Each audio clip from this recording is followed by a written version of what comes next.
John Seth Pemberton was born on July 8, 1831 in the state of Georgia, USA. He entered the Medical University of Georgia and graduated in pharmacy in 1850 at the age of 19. Pemberton was wounded in the chest by a bullet in the Battle of Columbus, and after this incident he became addicted to morphine to relieve his pain. In 1866, when he was looking for a medicine to relieve his pain, he came across a new compound obtained from cola seeds.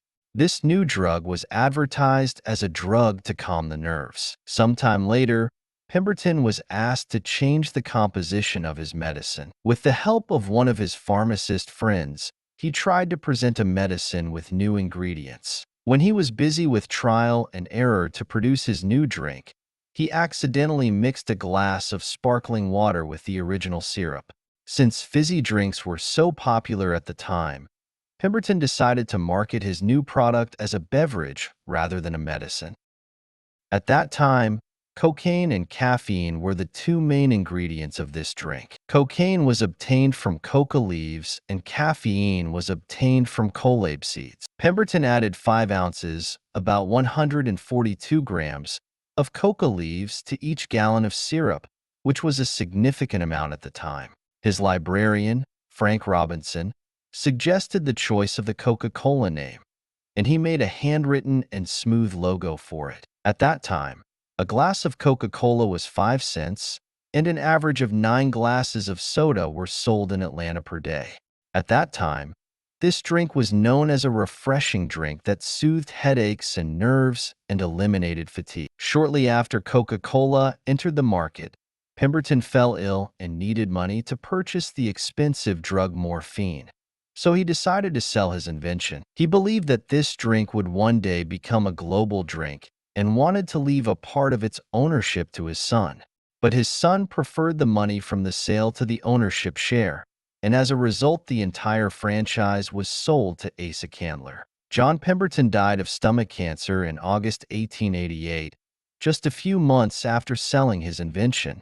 Asa Candler was a successful businessman who was able to turn Coca-Cola from an invention into a business. He knew that people on the street were thirsty and introduced his drinks to them using creative ways. He distributed coupons among people and encouraged them to try this drink for free for the first time. Then, with the suggestions that Asa became Candler, he sold drinks in special bottles. No one had more influence on the Coca-Cola Company and its success than Robert Woodruff. In 1923, 4 years after his father, Ernest Woodruff, bought the Coca-Cola Company from Asa Candler, Robert assumed the presidency of the company. Candler introduced Coca-Cola to the American people. Woodruff was a marketing genius who used every opportunity to advertise. In 1928, he introduced Coca-Cola soft drinks for the first time to the Olympic Games held in Amsterdam. Woodruff offered soft drinks in packs of 6 so that customers could more easily use soft drinks at home or on the go. This move was not only a great success for this company, but also made this drink enter people's lives and become a part of it. In 1941, America entered World War II and thousands of American citizens joined the war forces.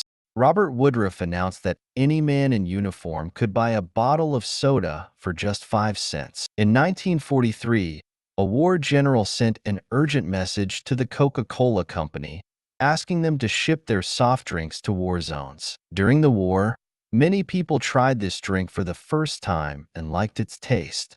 After 70 years of success with one brand, Coca-Cola decided to expand the flavor of its drinks.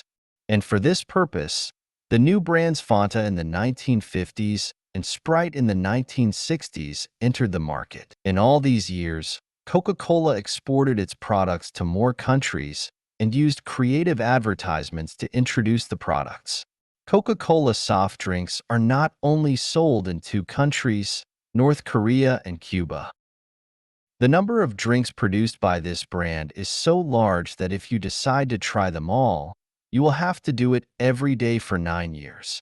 Today, about 1.9 billion bottles of Coca-Cola are sold worldwide, and the value of this brand has reached $83.8 billion.